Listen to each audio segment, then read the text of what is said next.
Harper. Well, my sister Martha and I have been talking about your sermon from last Sunday all week. It's truly wonderful. In just 2 short years, you've managed to transform the spirit of Brooklyn. That's very gratifying, Miss Brewster.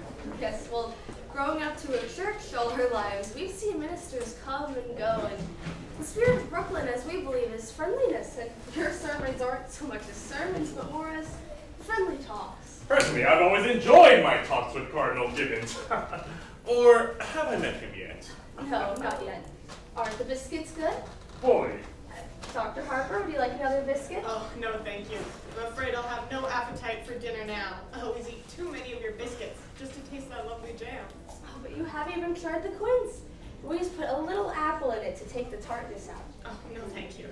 I'll send you over a jar. No, keep it here, please, so I can be sure of having your biscuits with it. Oh, yes, well, I do hope they don't make us use that imitation flour, well, with the sport trouble and all. Now, it may not be very charitable of me, but I've almost come to the conclusion that this Mr. Hitler isn't a Christian. If only Europe were on another planet. Europe, sir. Yes, Teddy? Point your gun the other direction. Teddy. Why, to the west! There's your enemy. There's your danger. Japan. Teddy. No, Aunt Abby. Not so much talk about Europe and Japan, and more about the canal. Well, enough about this work trouble. Would you like some tea, Teddy? No, thank you, Aunt Abby. Dr. Harper? No, thank you. I must admit, Miss Abby, that war and violence seem far removed from these surroundings. It is peaceful, isn't it? Yes, peaceful. The virtues of another day. They're all here in this house. The gentle virtues that went out with candlelight and good manners and low taxes. Yes, well, this house is just as Grandpa Brewster built and furnished it. Well, all except the electricity, which Mortimer persuaded us to put in. We rarely use it. Yes, I can understand that. Your nephew, Mortimer, seems to live only by electric light. Oh, the poor boy has to work so late. We understand it's your daughter who's taking to the theater tonight. Oh, Teddy, your brother will be back a little later. Delighted! Well, it's a new experience for me to have to wait up until 3 o'clock in the morning for my daughter to be brought home. Oh, I do hope you don't disapprove of Mortimer. Well, especially because it was here in this house that he met your daughter. Me and Sister Martha would feel so terrible. Of course, Miss Abby. And so I'll say immediately that I believe Mortimer himself to be quite a worthy gentleman. But I must also admit I've watched the growing intimacy between him and my daughter with some trepidation. Oh, For one reason. you mean his stomach, Dr. Harper? His stomach? Dyspepsia. He's probably with it so, the poor boy. No, Miss Abby, I'll be frank with you. I speak of your nephew's unfortunate connection with the theater. Why, Mortimer writes for a New York newspaper. I know, Miss Abby, I know. But a dramatic critic is constantly exposed to the theater, and I don't doubt but with some of them do develop an interest in it. Well, not Mortimer. Mortimer despises the theater. He writes terrible things about it. Really? Yes. You know, he used to write for the real estate section, which he really knew something about, and then they made him take this terrible night position. Why not? Yes, well, as Mortimer says, it's a living, and he doesn't think the theater can last another year or so anyways. Who do you suppose that is? No, Teddy, dear, I've got it. Come in, Mr. Brophy. Well, good morning, Miss Brewster. Good morning, Mr. Clyde. Hello, Miss Brewster. What news have you brought me? Colonel, we've nothing to report. Splendid! Thank you, gentlemen. At ease. And you know Dr. Harper? Sure. Hello, Dr. Harper. Careful. We've come to collect the toys for the Christmas fund. Oh, yes. That's a splendid work you men do, fixing up discarded toys to give poor children a happier Christmas. It gives us something to do when we have to sit around the station. You get tired playing cards, and then you start cleaning your gun. First thing you know, you shot yourself in the foot. Teddy, why don't you go up to Aunt Martha's room and grab the big box? Mr. Brophy, how is Mrs. Brophy? Mrs. Brophy has been very ill, Dr. Harper. Pneumonia. I'm sorry to hear that. Charge! She's doing much better now. A little weak still, but... I'll get you some beef broth. Oh, You don't need to do that, Miss Brewster. You've done so much for her already. Oh, it's no trouble. Sister Martha and I made some this morning. Well, sit down and be comfortable, all of you. I won't be a minute. Bless her heart. She don't need to go through all that trouble. Listen, try to stop her or his sister from doing something nice and for nothing. They don't even care how you vote. When I received my call to Brooklyn and moved next door, my wife wasn't well, and when she died, and for months before. Well, if I've known what pure kindness and absolute generosity are, it's because I've known the Brewster sisters.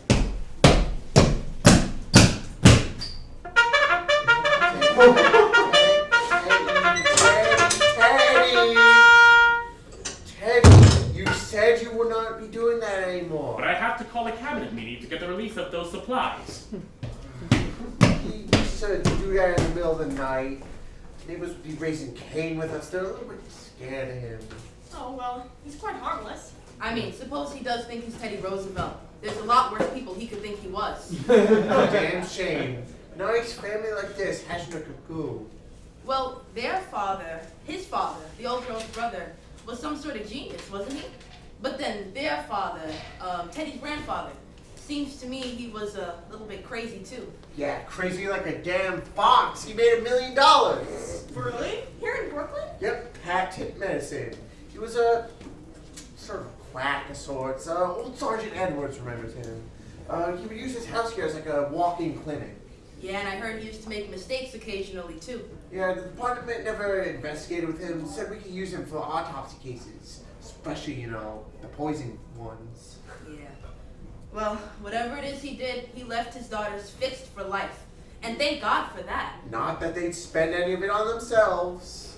Yes, I'm well acquainted with their charities. You don't know a tenth of it. When I was with the Missing Persons Bureau, I was investigating trying to trace an old man that I never did find. Did you know there's a rental agency that's got this place on its list for rooms? Now, they don't rent rooms here, but I can bet you anything. Someone walks through that door looking for a place to stay, they turn around with a good meal and probably a couple of dollars in their kick, too. Just their way of digging up some people to do some good to.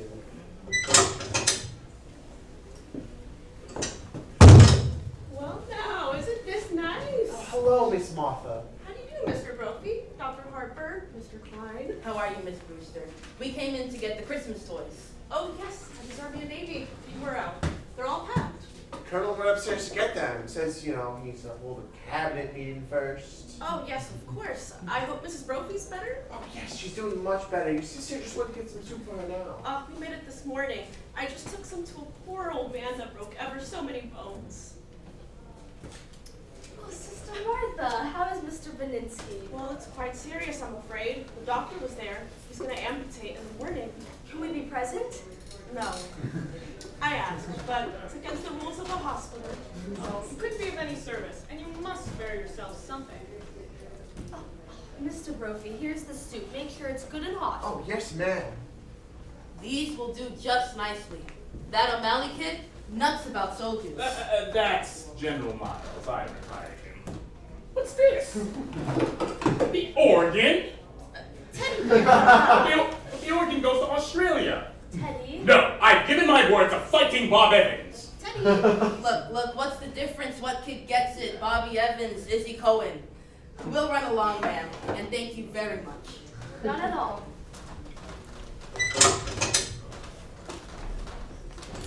Goodbye. I must be getting home. Oh, before you go, Dr. Keep Harper. going. Charge! Charge the blockhouse! The blockhouse? Oh, the stairs are always San Juan Hill. You ever tried to persuade him that he wasn't Teddy Roosevelt? Oh, no. No, he's so happy being Teddy Roosevelt. Once, a long time ago, remember, Martha? We thought it would be a change if he thought he were George Washington. But he stayed under his bed for days. I just wouldn't be anybody. And, well, it's better he be Teddy Roosevelt than nobody at all. Well, if he's happy, and what's more important, you're happy. And make sure he signs these. Oh, what are they? Well, these are the legal papers for Teddy to go to Happydale Sanitarium after we've passed on. Why should Teddy sign anything now? It's better to have it all settled. If the Lord should take you away suddenly, we might not be able to persuade Teddy to commit himself. That would mean an unpleasant legal procedure. But Mr. Witherspoon understands they're to be filed away until the time comes to use them. Mr. Witherspoon, who's he? The superintendent over at Happy Day. Dr. Harper has arranged for him to drop in tomorrow or next day to meet Teddy. And I'd better be running along Tullamore. Elaine will be over here looking for me. Goodbye, Dr. Harper.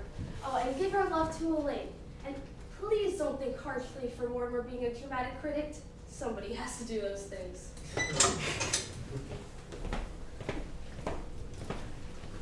Oh, Abby, did you just have tea? Isn't it rather late? Yes. And dinner's going to be late too. So, why? Teddy, good news for you. You're going to dig another lock in the canal. Delighted! That's bully, just bully. I shall prepare at once for the journey. Charge!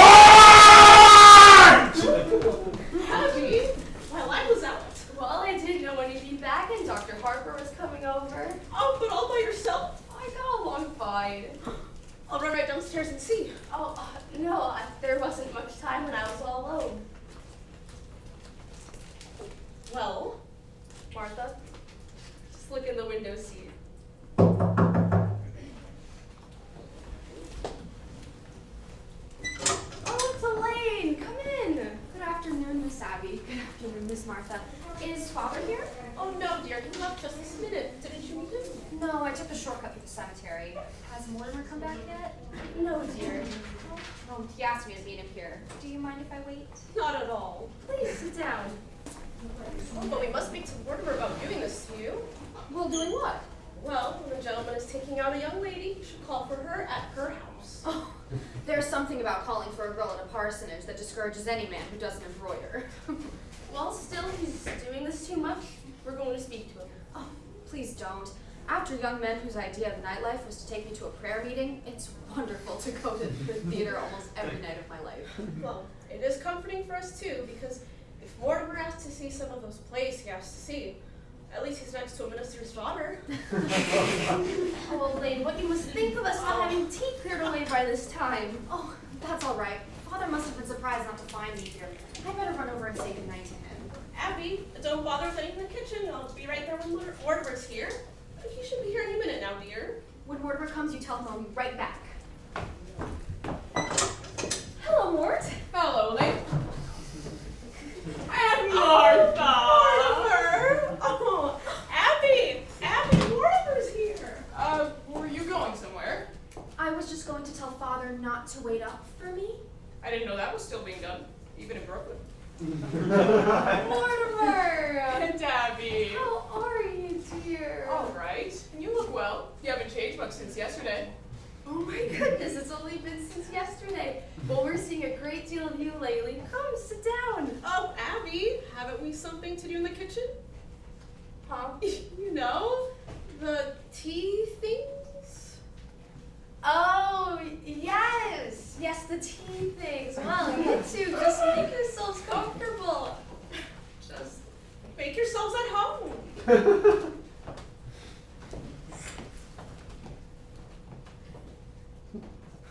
Well, can't you take a hint? No, that was rather obvious. A lack of inventiveness, I should say. Yes, that's exactly what you'd say. Where do you want to go for dinner? I don't care. I'm not very hungry. Well, I've just had breakfast. Suppose we wait till after the show? That'll make it pretty late, though, won't it? Not with the little stinker we're seeing tonight. What I've heard about it, we'll be up late by 10 o'clock. Well, you want to be fair to these plays. Are these plays fair to me? Well, I've never seen you walk out on a musical. That musical isn't opening tonight. It's not. Darling, you'll have to learn the rules. With a musical, there are always 4 changes of title and 3 postponements. They liked it in New Haven, but it needs a lot of work. Well, I was hoping it was a musical. You have such a light mind. Not a bit. Musicals somehow have a humanizing effect on you. After a serious play, we join the proletariat in the subway and I listen to a lecture on the drama. After a musical, you bring me home in a taxi. And you make a few passes. Now, wait a minute, darling. This is a very inaccurate piece of reporting. Oh, I will admit that after the Behrman play, you told me I had authentic beauty And that's a hell of a thing to say to a girl. It wasn't until after our first musical that you told me I had nice legs. And I had too. For a minister's daughter, you know a lot about life.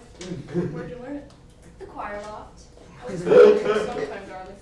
The close connection between eroticism and religion. Religion would never get as high as the choir loft. Which reminds me, I better tell Father not to wait up for me tonight. I've never been able to rationalize it. Well, rationalize what? My falling in love with a girl who lives in Brooklyn. Love. We're not stooping to the articulate, are we? The only way to regain my self-respect is to keep you in New York. Did you say keep? No, I've come to the conclusion that you're holding out for the legalities. Oh, I can afford to be a good girl for quite a few years yet. And I can't wait that long. Where can we be married in a hurry? Say tonight? I'm afraid Father will insist on officiating. God, I'll bet your father can make even the marriage service sound pedestrian. Are you by any chance writing a review of it? Forgive me, darling. It's an occupational disease. I may give that play tonight a good notice. Oh, darling, don't pretend you love me that much. Be sure to tell your father not to wait up tonight. I think I'd better tell him to wait up. I'll telephone Winchell to publish the banns. Nevertheless. All right. Everything formal and legal, but no later than next month. Darling! I'll run right over to Father and set the date. No. We'll have to see what else is in rehearsal. There will be a lot of other first nights in October. Ah, hello, Mortimer. How are you, Mr. President? Oh, just bully, thank you. What news have you brought me? Just this, Mr. President. The country is squarely behind you. Yes, I know. Isn't that wonderful? Well, goodbye. Goodbye. Well, where are you off to, Teddy? Panama. Panama's the cellar. He digs locks for the canal down there. You're so sweet with him, and he's very fond of you. Well, Teddy was always my favorite brother. Favorite? There were more of you? There's another brother. Jonathan. Oh, well, I never heard of him. No, we don't like to talk about Jonathan. He left Brooklyn very early, by request. Jonathan was the kind of boy who liked to cut worms in two. With his teeth. Oh my God. Well, what became of him? I don't know. He wanted to become a plastic surgeon like grandfather, but he wouldn't go to medical school first and his practice got him into trouble. Oh, aren't you two going to be late to the theater? We're skipping it. We won't have to start for half an hour. Oh, okay. Well, then I'll just leave you two alone together. Again. Well, it's all right, Miss Abby. Father must have been surprised not to find me at home. Before we go out with you, he likes to pray over me a little. I'll come through the cemetery. If the prayer isn't too long, I'd have time to leave you beside the still water.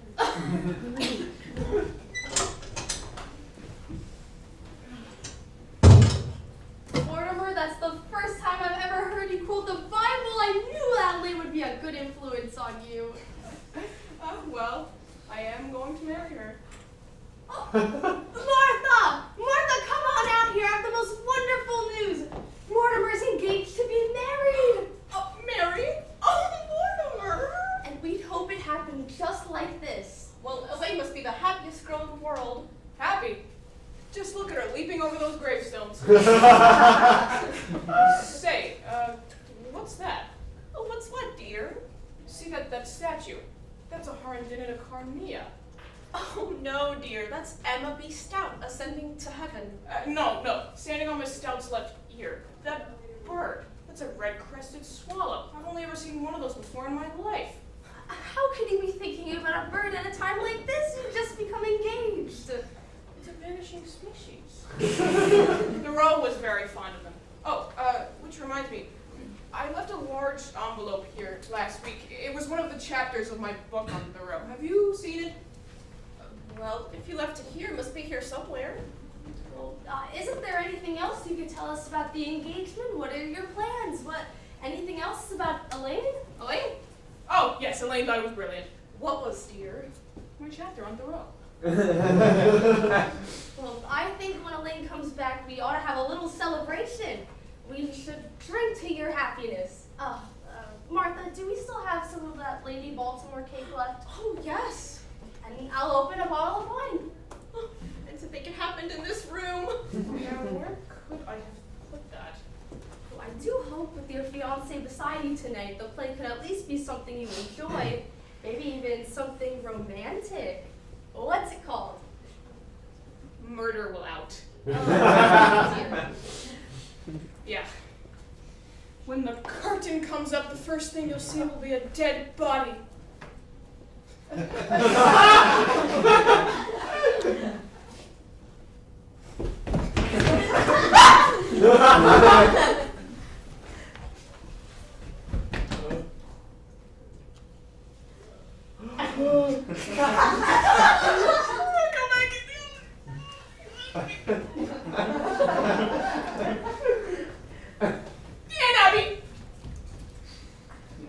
Yes, dear? You were gonna make plans for Teddy to go to that sanitarium. Happydale? Yes, Dr. Harper stopped by with the legal papers today. Here they are. Oh, he's got to sign them right away. Well, why? He's down in the cellar. Hey, get him up here. He's got to sign them right away. There's no such hurry as that, dear. Yeah, when Teddy has started working in the canal, there's nothing that can take his mind off of that. Teddy's got to go to Happydale now, tonight. That's not until after we're gone. Right away, I tell you, right away. Oh, why, as long as we're still alive, Teddy will be with us. Listen, darlings, I'm frightfully sorry, but I've got some shocking news for you. Now, we've all got to try and keep our heads. No, we've sort of humored Teddy because we thought he was harmless. Why, he is harmless. He was harmless. That's why he has to go to Happydale. Why he has to be confined. Mortimer, how can you say such a thing about your own brother, about Teddy? You've got to know sometime. Might as well be now. Teddy's killed a man. Nonsense, dear. There's a body in the window seat. Yes, dear, we know. You know? Oh, of course, dear, but it has nothing to do with Teddy. So just forget you ever saw him. Forget? We'd never dream you'd peek. But who is he? Mr. Hoskins. Adam Hoskins. He's a Methodist. That's all I know about him. That's all you know about him? What's he doing here? What happened to him? He died. And Martha, men don't just get into window seats and die. He died first. Well, how? Well, we put the poison in the wine. It's less noticeable. It's a tea. It has a distinct odor. There's poison in the wine and you put it in there? Yes. And then we put Mr. Hoskins in the window seat because Dr. Harper was coming. So you knew what you'd done? You didn't want Dr. Harper to see the body? Well, not at tea. That wouldn't have been very nice. Mortimer, just forget about the whole thing. I think Aunt Martha and I have a right to our own little secrets. And don't tell Elaine. Oh, Abby, while I was out, I dropped in on Mrs. Schultz. She's doing much better, but she wants to take Junior to the movies again. Oh, we should do that tomorrow or next day. Yes, but this time we'll see what we want to see. Junior's not going to drag me into another one of those scary pictures.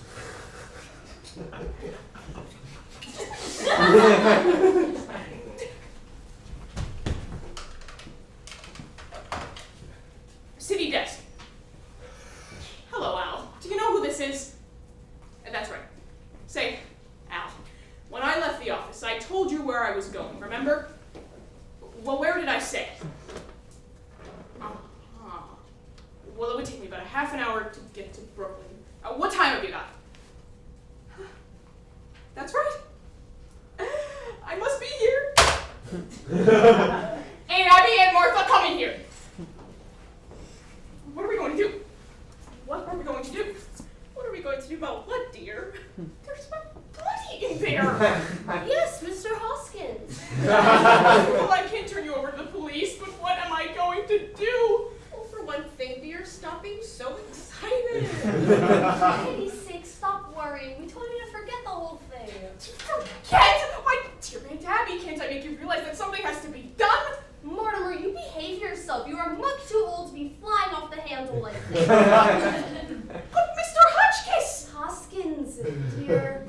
Well, whatever his name is, you can't leave him there. Oh, we don't intend to, dear.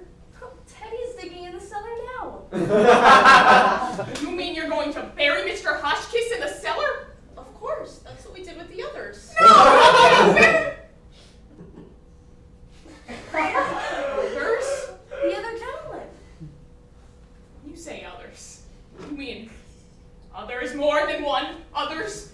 Oh, yes, dear. Let me see. This is 11, isn't it, Abby? No, dear, this makes 12. I think you're wrong, Abby. This is only 11. No, because I remember when Mr. Hoskins came in, he would make just an even dozen. Oh, but you really shouldn't count the first one. I was counting the first one. It would be 12. Hello? Oh, hello, Al. Hi, it's good to hear your voice. Well, anyways, they're all down in the cellar. Oh, no, Al, I'm sober as a lark. I just called you because I was feeling a little pirandello. You wouldn't know, Al. Look, I need you to get a hold of George for me. He's got to cover the play tonight. I can't make it. No, Al, you're wrong. I'll tell you all about it tomorrow. Well, George has got to cover the play tonight. It's my department and I'm running it. Now you get a hold of George. Okay. Now, where were we? 12! Yes, dear. Abby thinks we gotta count the first one, and that makes 12. Okay. All right. Sit down. Move this out of your way. Who was the first one? That was Mr. Midgley. He was a Baptist. But I still don't think we should claim full credit for him because he just died. Martha just means without any help from us. You see, Mr. Midgley came in here looking for a room. It was right after he moved to New York. And it was such a lovely room, we didn't want it to go to waste. And he was such a lonely old man. Oh, with no kin or kin, it left him so forlorn and unhappy. We felt so sorry for him. And then when he was lying in that chair after his heart attack, remember, Martha, he was looking so at peace. We remembered, we decided right then and there that if we could help other old men to that same peace, we would. He dropped dead right in that chair. How awful for you. Oh, no, dear. But it was rather like old times. Your grandfather always had a cadaver or two around the house. You see, Teddy had been dating in Panama, and he thought Mr. Midgley was a yellow fever victim. That meant he had to be buried immediately. So we all took him down to Panama, and we put him in the lock. And that's why you don't have to worry about anything, because we know exactly what to do. And that's how this all started. That man walking in here and dropping dead. Well, yes, but we knew we couldn't depend on that happening again, so... You remember those jars of poison up on the shelves of your grandfather's laboratory all these years? You know you're at Martha's knack for mixing things. You've had enough of her piccalilli. Well, dear, for a gallon of elderberry wine, I take 1 teaspoonful of arsenic, then add half a teaspoonful of strychnine, and then just a pinch of cyanide. Should have quite a kick. Yes. One of our gentlemen even had time to say, how delicious. Well, I better get started in the kitchen. Oh, I do wish you could stay for dinner. I'm trying out a new recipe. I need a thing. Oh, well, I feel much better. Oh, you must be waiting for Elaine. You two will be so happy together. Well, I'll leave you alone with your thoughts. Coming, Martha.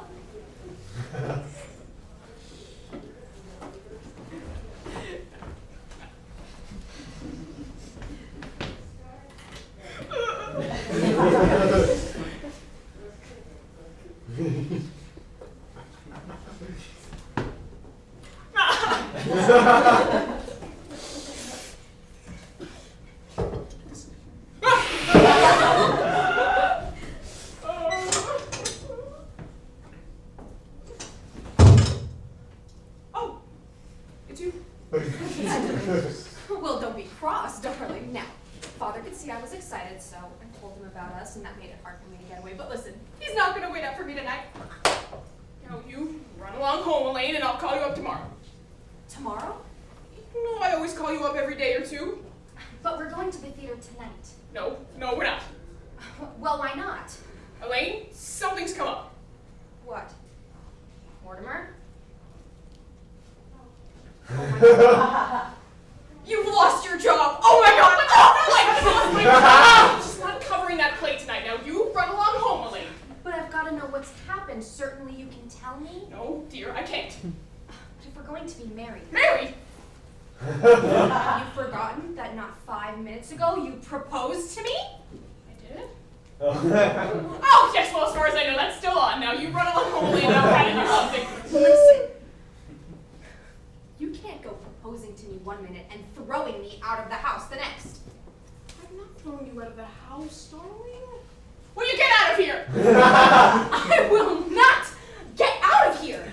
Not until I've had some kind of explanation. Elaine! Hello? Oh, hello, Al. Hold on a minute, will you? All right, it's important, but it can wait a minute, can't it? Hold on!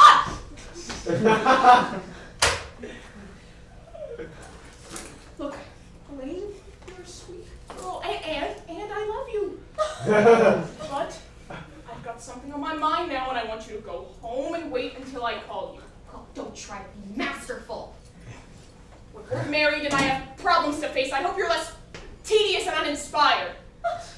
When we're married, if we're married, I hope I find you adequate! Elaine! Elaine!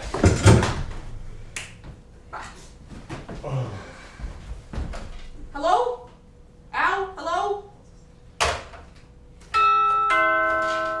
Hello? Al? That's the doorbell, dear, not the telephone. Hello, won't you step in? I understand you have a room to rent. Yes, yes. Are you the lady of the house? Yes, I'm Miss Brewster, and this is my sister, another Miss Brewster. My name is Gibbs. Oh, won't you sit down? Hello? Sorry, Let me Miss- talk to Al again. City desk. Al! City desk!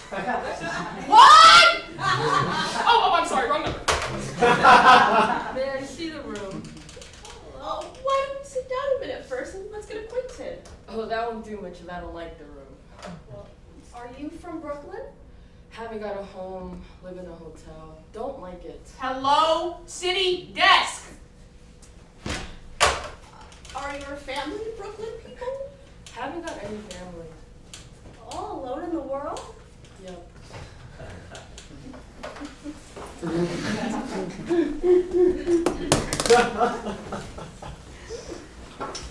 Hello? Al?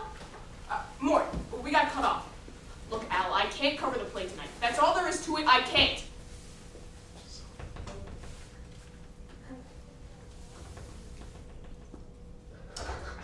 What's George doing in Bermuda? Well, certainly I told him he could go to Bermuda. It's my department, isn't it? Well, who else is there around the place? You look around. I'll hold on. What church do you go to? There's an Episcopal church practically next door. Oh, I'm Presbyterian. Used to be here. Look, Al, what about the office boy? You know, the bright one. The one we don't like. Well, you look around the place. Is there always this much noise? Oh, he doesn't live with us. There must be some printers around there. Look, Al, the fellow who sets my copy. He ought to know what I write about. His name is Joe. I'll really like to see the room now. Oh, it's right upstairs, but first, why don't you try some of our elderberry wine? Never touched it. We make it ourselves. Elderberry wine. Ha! I haven't tasted some since I was a boy. Thank you. He's the third desk from the left. You know. But Al, he could turn out to be another Burns Mantle. Do you grow your own elderberry bushes? No, but the cemetery is full of them. No, I'm not drinking, but I'm going to start now. Do you serve meals? We might, but first just see if you like our wine. Mortimer? Mortimer.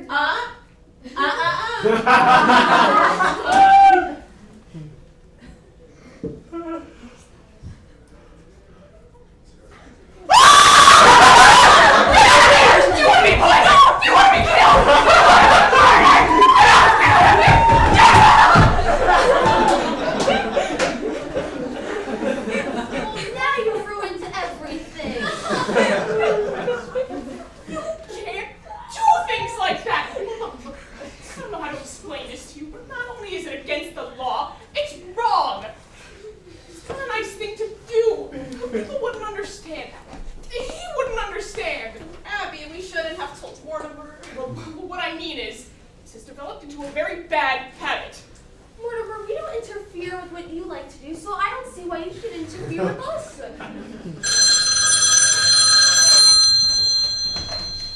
Hello?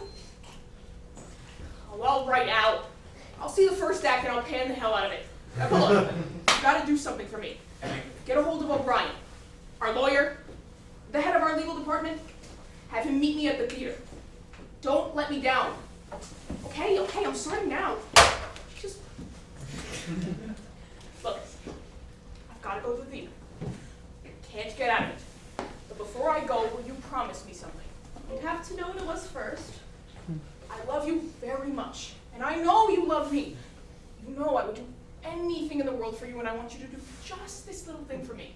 Well, what is it? Don't do anything. I mean, don't do anything. Don't let anyone in this house, and leave Mr. Toskins right where he is. Why? I want time to think, and I've got quite a little to think about. You know I wouldn't want anything to happen to you. But what on earth could happen to us? Anyway, you'll do that for me, won't you? Well, we were planning on holding services before dinner. Services! Would you like to join us? Yes! Yes! Mortimer, you'll love the hymns. Remember how beautiful his voice was in the choir before it changed? Anyway, you're not going to let anyone in this house. It's a promise. Well, I think we can now that Mortimer's cooperating with us. Well, all right, Mortimer. I'll be back as soon as I can. Have you got any paper? There's a man I've got to see. Will this do? This is my newspaper, but this is fine. Okay. I'll get back just as soon as I can save time if I write my review on the way to the theater.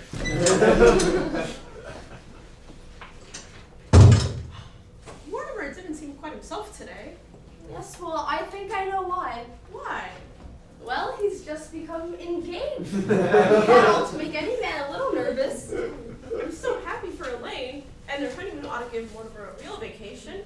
I don't think he got much rest this summer. No, well, at least he didn't go off kiting to China or Spain. I could never understand why he would want to go to those places. Yes, well, I always feel like the theater is a little small potatoes. Mortimer needs something bigger to criticize. Something like the human race. Well, Abby, if Mortimer's coming back for the services for Mr. Hoskins, we'll need an additional hymn. There's one in my room. Oh, yes. Well, it's really my turn to read the services, but since you weren't here, I think you should do them. Oh, that's so nice of you, dear, but are you sure you want me to? Yes, it's only fair. Well, then I think I'll wear my black bombazine and Mother's old rouge. Well, who is that? I promise not to let anyone in. Wait a minute, I'll look. It's two men, and I've never seen them before. Are you sure? Do you recognize them? They're strangers to me. Let's just act like we're not at home.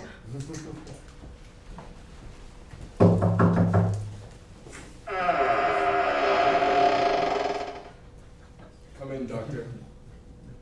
This is the home of my youth. As a boy, I wanted nothing more than to escape from this place.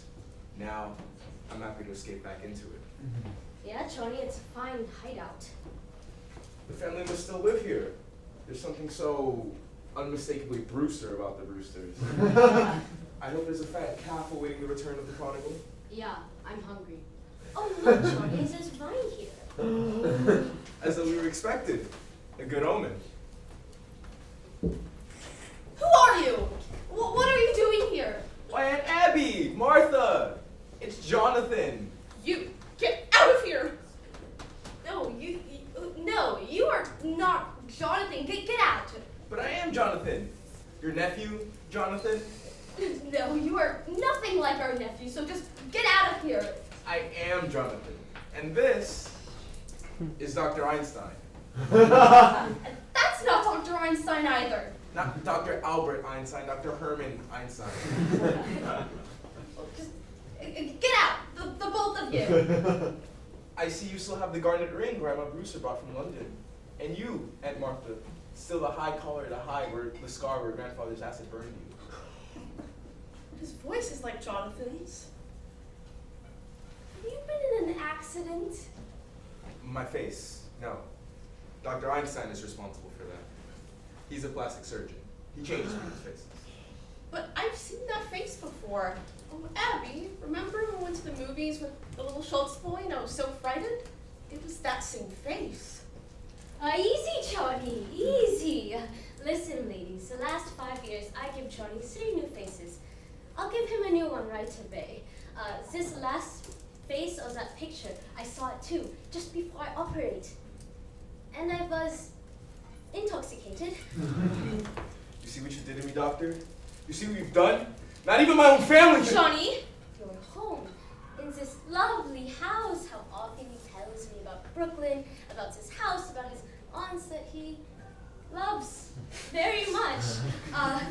They know it's you, Johnny. You know it's Jonathan. Speak to him. Tell him so. Well, Jonathan, you've been gone for many years. What have you been up to? Yes, where have you been? Oh, London, South Africa, Australia, the last 5 years, Chicago. Oh, we were in Chicago for the World Fair. Oh, we found Chicago awfully warm. Yeah, it got hot for us too. Well, it always is a pleasure passing through Brooklyn. And you, Abby, Martha, you don't look a day older, just as I remember you. Sweet, charming, hospitable. And dear Teddy, did he get into politics? My dear brother doctor was determined to become president. Teddy's doing fine, and Mortimer is doing well. I know about Mortimer. I've seen his head at the top of his column. Evidently, he's fulfilled the promise of his early, nasty nature. We're very fond of Mortimer. Well, Jonathan, it's been very nice to see you. Bless you, aunties. It's good to be home. Well, we mustn't let what's on the stove boil over. Yes, if you'll excuse us for a minute, Jonathan, unless you're in a hurry to go somewhere.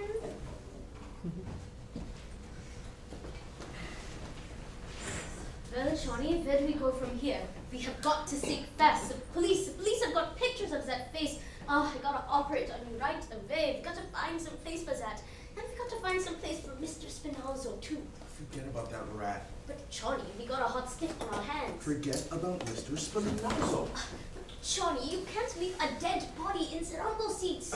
Oh, you should have killed him, Johnny. He's a nice man. He gives us a lift, and what He happened? said I looked like Boris Karloff. That's your work, doctor. You did that to me. Johnny, we find some place somewhere. I'll fix you up quick. Tonight. No, Johnny, I've got to eat something first. I'm hungry. I'm weak. Well, Jonathan,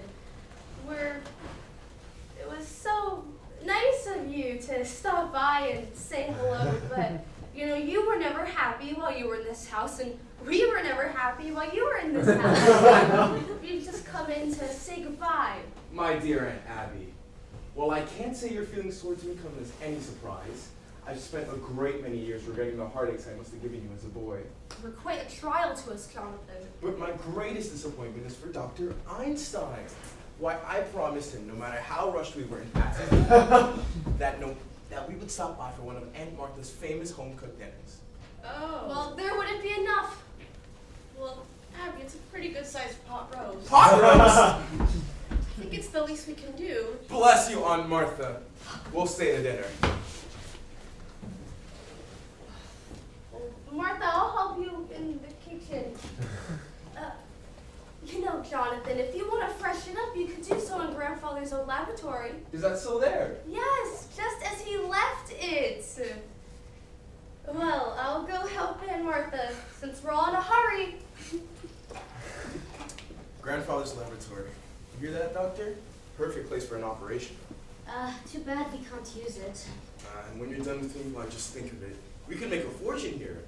Grandfather's laboratory, that little ward in the attic, 10 beds, doctor. And Brooklyn is crying out for your talents. Why look yourself up, Johnny? Anyway, for Brooklyn, I think we're here 2 weeks. You don't know this town like I do, doctor. Practically everybody in Brooklyn needs a new face. So many of the old faces are locked up. A very small percentage. And besides, the boys in Brooklyn are known for paying a pretty penny to stay out of jail. Take it easy, Johnny. Your aunts, they don't want us here. We're here for dinner, aren't we? Yeah, but after that? I'll take care of it, don't worry. Why, this place will be our base of operations for years to come. That would be beautiful, Johnny. It's this nice, quiet house, those aunts of yours. What sweet ladies. I love them already. I get the bats, yeah? Doctor! You have to wait until we're invited. But you just said We'll be invited. And if they say no? Doctor, 2 helpless old ladies? Ah, it's like comes true a beautiful dream, only I hope you're not dreaming. It's so peaceful here. Exactly, doctor. That's what makes this place so perfect for us. It's so peaceful.